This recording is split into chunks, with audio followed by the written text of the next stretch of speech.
Praise Lord. ഇന്ന് നമുക്ക് എബ്രായ ലേഖനത്തിൽ ഒരു വാക്യമെടുത്ത് കർത്താവ് ദൈവം അതിൽ കൂടെ നമ്മളോട് ഈ സമയത്ത് എന്താണ് ഓർമ്മിപ്പിക്കുന്നതെന്ന് നമുക്കൊന്ന് നോക്കാം. എബ്രായ ലേഖനം അതിൻ്റെ 10-ാം അധ്യായം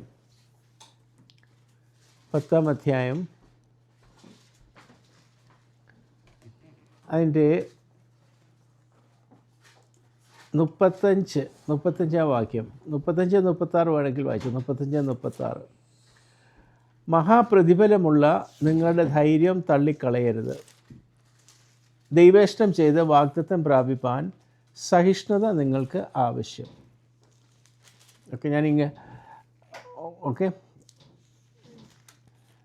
അതുകൊണ്ട് മഹാപ്രതിഫലമുള്ള നിങ്ങളുടെ ധൈര്യം തള്ളിക്കളയരുത്. ദൈവേഷ്ടം ചെയ്ത് വാഗ്ദത്തം പ്രാപിപ്പാൻ സഹിഷ്ണുത നിങ്ങൾക്ക് ആവശ്യം. ഈ എബ്രായരുടെ ഈ സഭ ആദിമ നൂറ്റാണ്ടിൽ, അതായത് കർത്താവ് യേശുക്രിസ്തുവിൻ്റെ ആ സമയങ്ങൾ, അന്നാണ് ഏറ്റവും കൂടുതൽ സഭ പീഡിപ്പിക്കപ്പെട്ടതും ദൈവദാസന്മാരും ദൈവമക്കളെ ഒരുപാട് ഉപദ്രവിക്കപ്പെട്ടതൊക്കെ.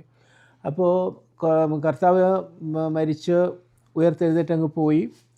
പിന്നെ വിശ്വാസികളുടെ കാലമായിരുന്നല്ലോ, സഭയും വിശ്വാസികളൊക്കെ ആയിരുന്നു, പരിശുദ്ധാത്മാവിൻ്റെ കാലമായിരുന്നു. എങ്കിലും അന്ന് ദൈവസഭയൊക്കെ കണ്ടമാനം പീഡിപ്പിക്കപ്പെട്ടപ്പോൾ അങ്ങനെ പീഡിപ്പിക്കപ്പെട്ട ഒരു സഭയാണ് ഈ എബ്രായ സഭ. അപ്പോൾ കുറേ ആയപ്പോൾ അവർക്കും ഒരു ക്ഷീണമൊക്കെ പലരും ക്ഷീണമൊക്കെ തട്ടി ഇങ്ങനെ, കാരണം ഒരു വെളിച്ചം കാണുന്നില്ല മുന്നോട്ട് പോകുന്നതിന്. അപ്പോൾ അങ്ങനെ ഒരു ക്ഷീണമൊക്കെ തട്ടിയപ്പോൾ അതിൽ പലരും വിശ്വാസത്തിലൊക്കെ തണുത്തുപോയി. പിന്നെ ചിലരൊക്കെ പിന്മാറ്റത്തിലൊക്കെ പോകാനൊക്കെ തുടങ്ങി. അങ്ങനെ പൗലോസ് അപ്പോസ്തലൻ്റെ കൂടെ ശുശ്രൂഷിച്ച പലരും പിന്മാറിപ്പോയിട്ടുണ്ട്. ദേമാസ് എന്ന് പറയുന്ന ആ വ്യക്തിയൊക്കെ നല്ല ശുശ്രൂഷകന്മാരായിരുന്നു അവരൊക്കെ. പക്ഷേ കാലം പോകുന്തോറും, പിന്നെ പ്രശ്നങ്ങൾ പോകുന്തോറും ഒക്കെ കൂടുന്നവരൊക്കെ പലരും അങ്ങ് തണുത്തുപോയി. അങ്ങനെ സഭകളിൽ നിന്ന് പലരും ആദ്യമൊക്കെ നല്ല തീഷ്ണതയോടെ വരുമെങ്കിലും കാലക്രമേണ കുറേശ്ശെ സമയമാകുമ്പോൾ അവരുടെ വിശ്വാസമൊക്കെ ആറി തണുത്ത് അങ്ങനെ പോകാറുണ്ട്. അപ്പം അങ്ങനെ സംഭവിച്ച ഒരു സഭയാണ് ഈ എബ്രായ സഭ. അപ്പോൾ അവരെ പ്രോത്സാഹിപ്പിച്ചുകൊണ്ടും അവരുടെ വിശ്വാസത്തിൻ്റെ പ്രാധാന്യം എന്താണെന്ന് മനസ്സിലാക്കി അതിൽ നിലനിൽക്കണമെന്നും, അത് നിലനിൽക്കാൻ പോരാ, ഇപ്പോൾ നിങ്ങൾ പാട്ട് പാടിയതുപോലെ തന്നെ വിശ്വാസം വർദ്ധിപ്പിക്കണേ. അല്ലാതെ വിശ്വാസം ഒരേ ലെവലിൽ നിൽക്കത്തില്ല. അതൊരിക്കലും ഒരേ ലെവലിൽ നിർത്താൻ ശ്രമിച്ചാൽ അത് താഴോട്ട് പോകത്തേ ഉള്ളൂ. അപ്പോൾ അത് അതിനെ ഇൻറ്റൻസിഫൈ ചെയ്യണം, അതിനെ വർദ്ധിപ്പിക്കണം. അത് വളരെ ഒരു ഉത്തരവാദിത്വം. അല്ലെന്നുണ്ടെങ്കിൽ അത് ക്ഷീണിച്ചു പോകും, വിശ്വാസം തളർന്നു പോകും, പിന്നെ നമ്മൾക്ക് വിശ്വാസം നഷ്ടപ്പെട്ടു വരെ പോകുന്ന ഒരു അവസ്ഥയുണ്ട്. അപ്പോൾ അതുകൊണ്ട് അവരെ പ്രോത്സാഹിപ്പിച്ചെഴുതിയിരിക്കുന്ന ഒരു ലേഖനമാണ് ഈ എബ്രായ ലേഖനം. ഇത് എഴുതിയത് പൗലോസ് ആണെന്നും മറ്റേ ചിലരുടെയൊക്കെ പേരുകളുണ്ട്. പക്ഷേ എക്സാക്റ്റായിട്ട് ഇത് ആരാ എഴുതിയെന്നുള്ളതിന് ഒരു തെളിവൊന്നുമില്ല. പക്ഷേ എന്നാലും എഴുത്തിൻ്റെ ശൈലിയൊക്കെ വെച്ച് എല്ലാവരും മനസ്സിലാക്കിയിരിക്കുന്നത് പൗലോസ് തന്നെ എഴുതിയതാണെന്നുള്ളതാണ്. എന്തായിരുന്നാലും സാരമില്ല, ഇത് പരിശുദ്ധാത്മാവ് എഴുതിയതാണെന്ന് നമുക്കറിയാം, നമുക്കത് മതി. ഇവിടെ പറഞ്ഞിരിക്കുന്നത് അതുകൊണ്ട് മഹാപ്രതിഫലമുള്ള നിങ്ങളുടെ ധൈര്യം തള്ളിക്കളയരുത്. കാരണം നേരത്തെ ഇവർക്ക് നല്ല ധൈര്യമൊക്കെ ഉണ്ടായിരുന്നു. കാരണം വളരെ കഷ്ടങ്ങളൊക്കെ അവർ സഹിച്ചിട്ടുണ്ട്. അതിന് മുമ്പ് അവിടെ എഴുതിയിട്ടുണ്ട്. അതിൻ്റെ 34-ാം വാക്യത്തിൽ നമ്മളിങ്ങനെ വായിക്കുന്നുണ്ട്. 33 തൊട്ട് നിങ്ങൾ വായിക്കുമ്പോൾ 32 തൊട്ട് തന്നെ അത് വായിക്കാം. എന്നാൽ നിങ്ങൾ പ്രകാശനം ലഭിച്ച ശേഷം, അതായത് ദൈവിക പ്രകാശനം നിങ്ങൾക്ക് ലഭിച്ച ശേഷം നിന്ദകളാലും പീഡകളാലും കൂത്തുകാഴ്ചയായി ഭവിച്ചും. അത് ഈ സഭയ്ക്ക് അനുഭവിച്ച കാര്യങ്ങളാണ്. നിന്ദകളാലും പീഡകളാലും കൂത്തുകാഴ്ചയായി ഭവിച്ചും ആ വക അന്ന് മാത്രമല്ല മറ്റങ്ങനെ ആ വക കഷ്ടം അനുഭവിക്കുന്നവർക്ക് കൂട്ടാളികളായി തീർന്നും. ഈ സഭ നല്ലൊരു സഭയാണ്, വളരെ അനുഗ്രഹിക്കപ്പെട്ട സഭയാണ്. അവർ ഒരുപാട് കഷ്ടങ്ങൾ അനുഭവിച്ചു എന്ന് മാത്രമല്ല, അങ്ങനെ അനുഭവിച്ചവർ അവരെ ആശ്വസിപ്പിക്കുകയും പ്രോത്സാഹിപ്പിക്കുകയൊക്കെ ചെയ്തുകൊണ്ടിരുന്ന ഒരു സഭയാണ്. ഇന്ന് അവർക്ക് ആ ക്ഷീണം തട്ടിയിരിക്കുന്നത്. It can happen.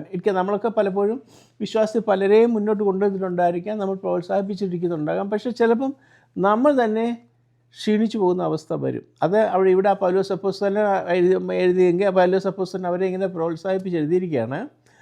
എന്നാൽ നിങ്ങൾ പ്രകാശനം ലഭിച്ച ശേഷം നിന്ദകളാലും പീഡകളാലും കൂത്തുകാഴ്ചയായി ഭവിച്ചും ആ വക അനുഭവിക്കുന്നവർക്ക് കൂട്ടാളികളായി തീർന്നും ഇങ്ങനെ കഷ്ടങ്ങളാൽ വളരെ പോരാട്ടം കഴിച്ച പൂർവ്വകാലം ഓർത്തുകൊള്ളുവിൻ. കഴിഞ്ഞ നിങ്ങളുടെ വിശ്വാസ ജീവിതത്തിൻ്റെ ആ സ്ഥിരതയും ആ ധൈര്യവും ആ ശക്തിയും ആ ലക്ഷ്യവും ആ ലക്ഷ്യബോധവും ഒക്കെ നിങ്ങൾ ഓർക്കണം. ഓക്കെ. പക്ഷേ പൗലോസ് നല്ല ഓർമ്മയുണ്ട്, അതുകൊണ്ടാണ് അങ്ങനെ എഴുതിയിരിക്കുന്നത്.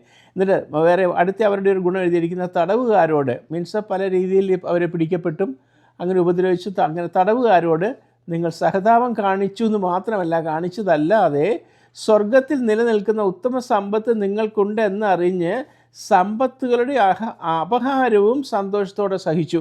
എന്ന് പറഞ്ഞാൽ അവരുടെ സമ്പത്ത് പോലും ഈ ഒരു കാര്യത്തിന് വേണ്ടി നഷ്ടപ്പെടുത്താൻ അവർ തയ്യാറായി.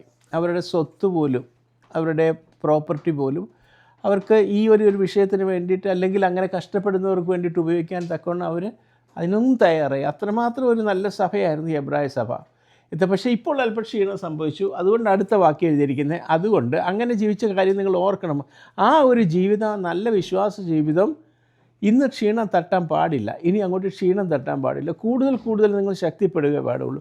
പക്ഷേ അല്പം ക്ഷീണം സംഭവിച്ചിട്ടുണ്ടെന്ന് മനസ്സിലായതുകൊണ്ട് പറയുന്നത്, നിങ്ങൾക്ക് അതുകൊണ്ട് മഹാപ്രതിഫലമുള്ള നിങ്ങളുടെ ധൈര്യം തള്ളിക്കളയരുത്. ഓക്കെ. അപ്പോൾ പറയുന്നതിൻ്റെ അർത്ഥം, മഹാപ്രതിഫലമുള്ള ധൈര്യം എന്ന് പറയുന്നതിൻ്റെ അർത്ഥം എന്താ? അതിൻ്റെ അർത്ഥം, നമ്മൾ ഈ ഭൂമിയിൽ ജീവിക്കുമ്പോൾ, നമ്മൾ ഈ വിശ്വാസ ജീവിതത്തിൽ നിൽക്കുന്നതിൻ്റെ എല്ലാ കാര്യങ്ങളും ദൈവം ശ്രദ്ധിക്കുന്നുണ്ട്. നമ്മൾ എങ്ങനെ എവിടെയാണ് നിൽക്കുന്നത്. ഇപ്പോൾ നമ്മൾ ഈ ദേശത്താണ് താമസിക്കുന്നത്, ഇവിടെ താമസിക്കുമ്പം നമ്മൾ എങ്ങനെയാണ് പോകുന്നത്, നമ്മുടെ സഭ എങ്ങനെയാണ്, നമുക്ക് സഭയിൽ പോകുന്നതിനും അങ്ങ് വരുന്നതിനും ഒക്കെ എന്താ ബുദ്ധിമുട്ടുള്ളത്, ആരെങ്കിലും അതിനെതിരുണ്ടോ, മറ്റിപ്പോൾ നമുക്ക് ഇന്ത്യയിലാണെന്നുണ്ടെങ്കിൽ പല പല പ്രശ്നങ്ങളൊക്കെ ഉണ്ട്, ഓരോരോ സഭ അനുഭവിക്കുന്നത്. അപ്പം പലപ്പോഴും വിശ്വാസികൾ വിചാരിക്കുന്നത് ദൈവം കാണുന്നില്ലേ, ദൈവം എല്ലാം കാണുന്നുണ്ട്. അപ്പം അതിലും നിങ്ങൾ ബലമായിട്ട് സ്റ്റേണായിട്ട് അതിന് നിൽക്കുന്നു എന്ന് കാണുമ്പോൾ ദൈവം അതെല്ലാം നോട്ട് ചെയ്തിട്ടത് വെറുതെ നോട്ട് ചെയ്തിടുന്നതല്ല, ഇതിലെല്ലാം അനുസരിച്ച് നിങ്ങളെ മാനിക്കാൻ പോകുന്നൊരു ദിവസമുണ്ട്. അതാ മഹാപ്രതിഫലം എന്ന് പറയുന്നത്. ഇതിനെല്ലാം എല്ലാ പ്രതിഫലം ഒന്നും നോട്ട് ചെയ്യപ്പെടാതെ പോകത്തില്ല. അതുകൊണ്ട് നിങ്ങളിവിടെ ചെയ്യുന്നതും, നിങ്ങൾ അതിനു വേണ്ടി കഷ്ടപ്പെടുന്നതും, ഇനി ഒരു പക്ഷേ നിങ്ങളെ ആരെങ്കിലും ഉപദ്രവിക്കുന്നുണ്ടെങ്കിൽ അതിലേ നിങ്ങൾ നിൽക്കുന്നതും, വിശ്വാസത്തോടെ നിൽക്കുന്നതും, ഇതെല്ലാം ദൈവം നോട്ട് ചെയ്യപ്പെടുന്നുണ്ട്. മനസ്സിലായോ? ആ ഒരു വിചാരം തന്നെ നമുക്ക് വലിയ ധൈര്യം തരും. കാരണം ഇനി എത്ര നാൾ ഇവിടെ കാണും ഈ ഭൂമിയിൽ എത്ര നാളോട് കാണും? കുറച്ച് നാളത്തെ കാര്യം കൂടെ അല്ലേ ഉള്ളൂ.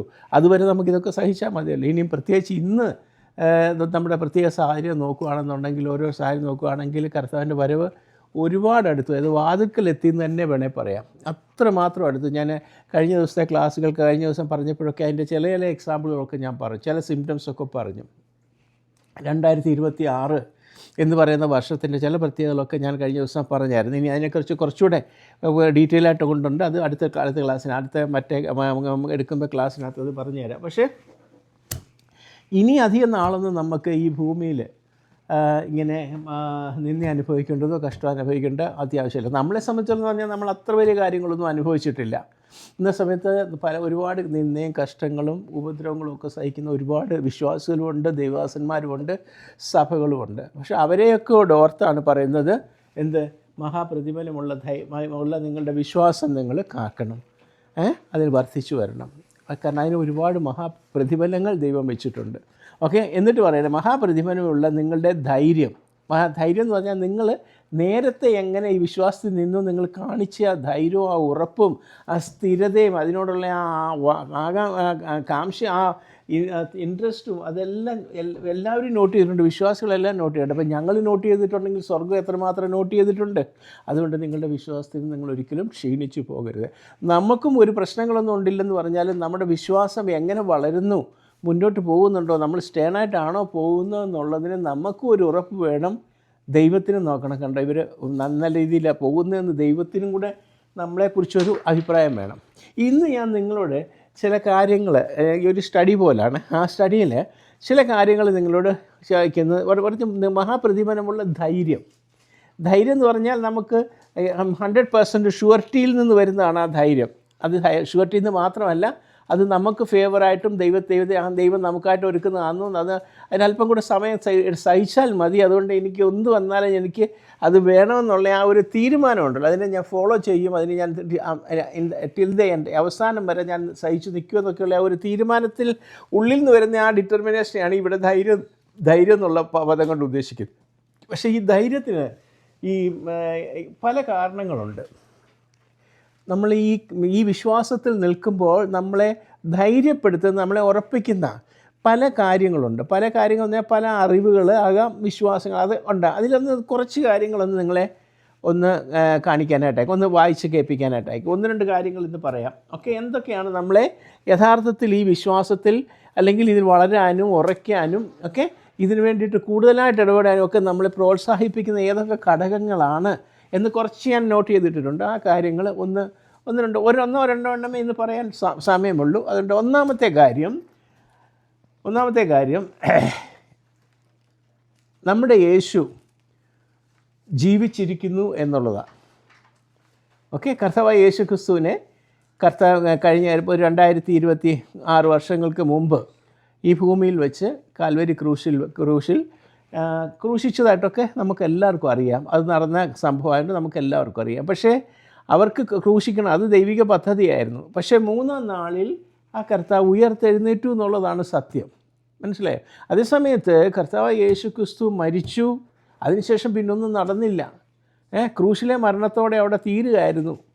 അതുകൊണ്ടാണല്ലോ എമ്മോസിലേക്ക് പോയിട്ടുള്ള ആ സഹോദരങ്ങൾ നിരാശപ്പെട്ടു പോയത്, അല്ലേ? അവർ പോയപ്പോൾ അവർ നിരാശപ്പെട്ട് പരസ്പരം തർക്കിച്ചുമൊക്കെ പോയി എന്ന് നമ്മൾ വായിക്കുന്നില്ലേ? അപ്പോൾ അതിന് കാരണം എന്നാ? കാരണം ഒരാൾ മരിച്ചു പോയി കഴിഞ്ഞാൽ പിന്നെ ഇന്ന് വരെ ആരും ഉയർത്ത് കണ്ടിട്ടില്ല. ആദ്യമായിട്ടുള്ള ഉയർപ്പ് നടന്നത് യേശുവിൻ്റെയാണ്. ആദ്യമായിട്ടുള്ള മരിച്ചവരിൽ നിന്ന് ഉയർപ്പ് നടന്നത്. അതുകൊണ്ടാണ് അതിനെ മരിച്ചവരിൽ നിന്ന് ഉയർത്തുന്നത് ആദ്യ ഫലം എന്ന് പറഞ്ഞിരിക്കുന്നത്. അത് മരിച്ചവരിൽ നിന്ന് ഉയർത്തെഴുന്നേറ്റതിൽ ആദ്യ ഫലം. സാധാരണ രീതിയിൽ ഒരാൾ മരിച്ചിട്ട്, ഇപ്പം നമുക്ക് വേറെ പലരെ മരിച്ചവരിൽ നിന്ന് ഉയർപ്പിച്ചിട്ടുണ്ട്, തബീതായെ ഉയർപ്പിച്ചിട്ടുണ്ട്, ഇങ്ങനെ ഉയർപ്പിച്ചിട്ടുണ്ട്. അതൊക്കെ എന്ന് പറഞ്ഞാൽ ഒരു അത്ഭുതത്തിലൂടെ ദൈവം പ്രത്യേക സ്പെഷ്യൽ കെയറായിട്ട് ചെയ്തു. ഇത് മറ്റേ ദൈവം പറയുന്ന ഉയർപ്പിക്കുക എന്ന് പറയുന്നത് ഒരു ദൈവത്തിൻ്റെ ഫ്യൂച്ചർ പ്രോഗ്രാം, ഒരു ജനറൽ പ്ലാനിൽ പെടുന്നതാണ്. അത് അതിൻ്റെ സ്റ്റാർട്ടിങ്ങിൽ ആദ്യ ഫലമായിട്ട് കർത്താവായ യേശു ക്രിസ്തുവാണ് ഉയർത്തെഴുന്നേറ്റത്. അപ്പം അതുകൊണ്ട് തന്നെ മരിച്ചു ഒരാൾ ഉയർത്തെഴുന്നേൽക്കാൻ ചാൻസ് ഉണ്ടെന്ന് സാധാരണ ആരും വിശ്വസിക്കത്തില്ല. അപ്പം ആ മരിച്ചവരിൽ നിന്ന് ഉയർത്തെഴുന്നേറ്റു എന്നുള്ള, ഇപ്പോൾ കർത്താവായ യേശു ക്രിസ്തു മരിച്ചു എന്നുള്ള സത്യമാണ്, അല്ലേ? നമ്മളൊരിക്കലും മരിച്ച യേശു ക്രിസ്തുവിനെ അല്ല പ്രസംഗിക്കുന്നത്. നമ്മൾ ഒരിടത്ത് പറയുന്നുണ്ട്, പൗലോസ് അപ്പോസ്തലൻ കൊരിന്ത്യർ ലേഖനത്തിൽ പറയുന്നുണ്ട്, ഞങ്ങൾ ക്രൂശിക്കപ്പെട്ട യേശുവിനെയാണ് പ്രസംഗിക്കുന്നതെന്ന്.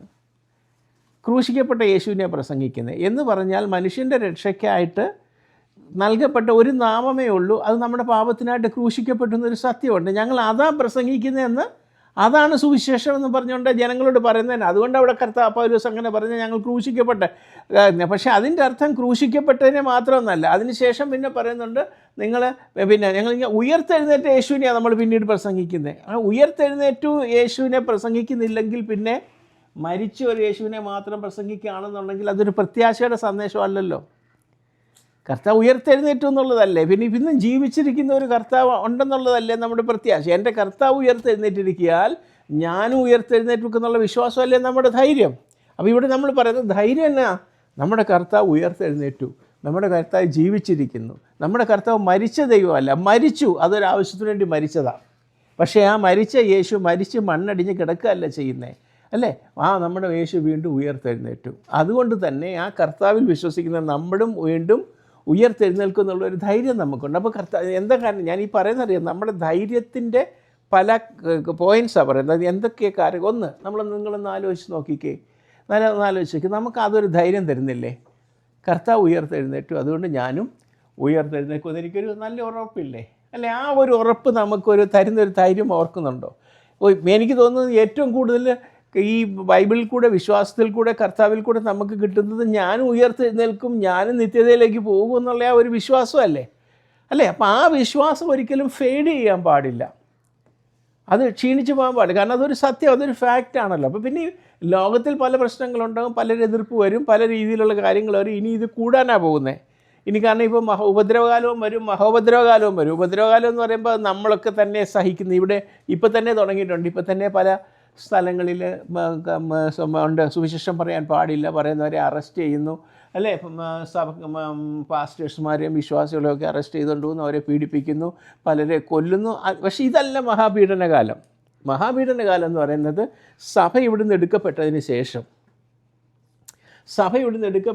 ശേഷം പിന്നീട് ശേഷിക്കുന്ന ആൾക്കാർ, പ്രത്യേകിച്ച് അത് ഇസ്രായേലിനെ ബേസ് ചെയ്തുള്ള, ഇസ്രായേൽ അനുഭവിക്കാൻ പോകുന്ന, പക്ഷേ വേറെ കുറേ അന്നും വിശ്വസിക്കാനായിട്ട് വരുന്ന ആൾക്കാർ കാണും. അവരെല്ലാം ഈ ലോകം ഭയങ്കരമായിട്ട് ഉപദ്രവിക്കും.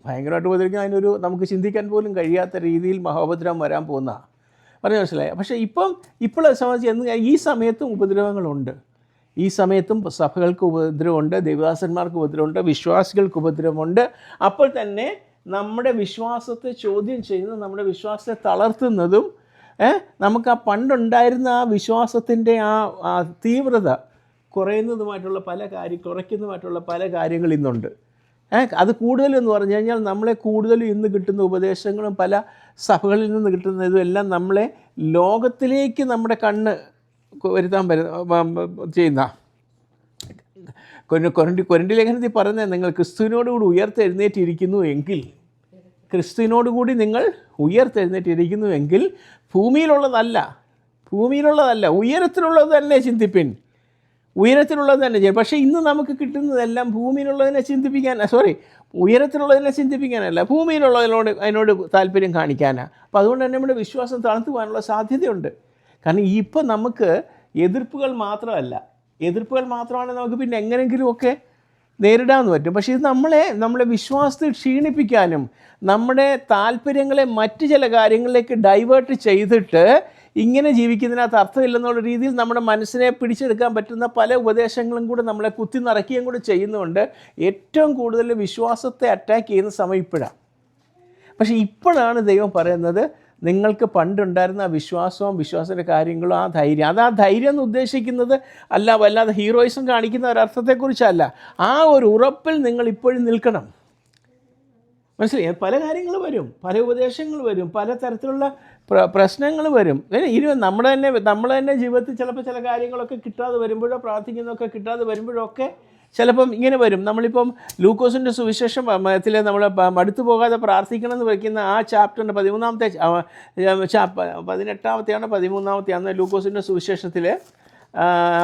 ലൂക്കോസിൻ്റെ സുവിശേഷം അതിൻ്റെ മടുത്തു പോകാതെ പ്രാർത്ഥിക്കണം എന്ന് പറയുന്ന ഒരു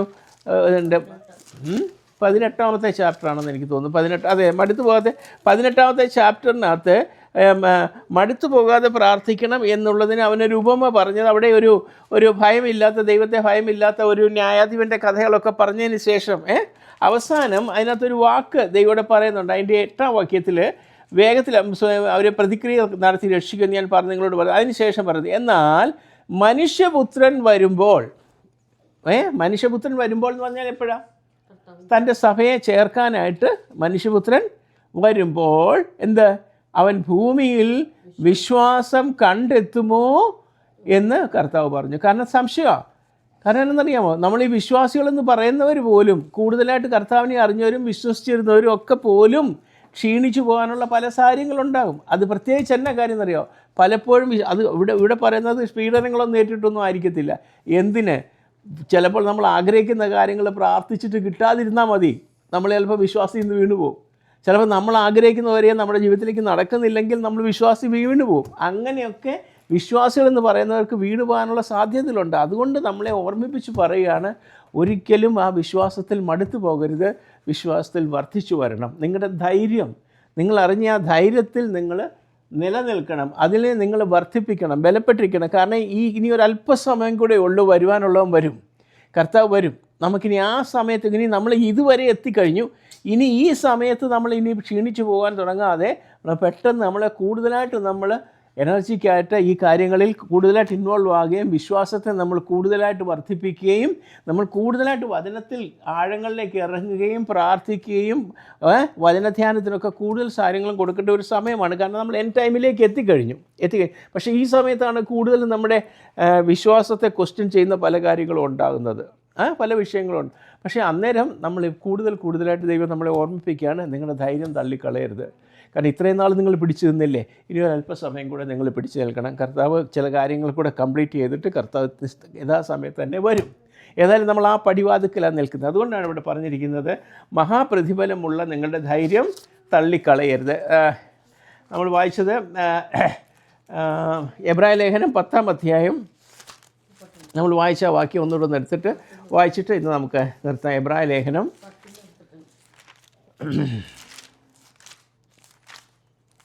10ാം അധ്യായത്തിൻ്റെ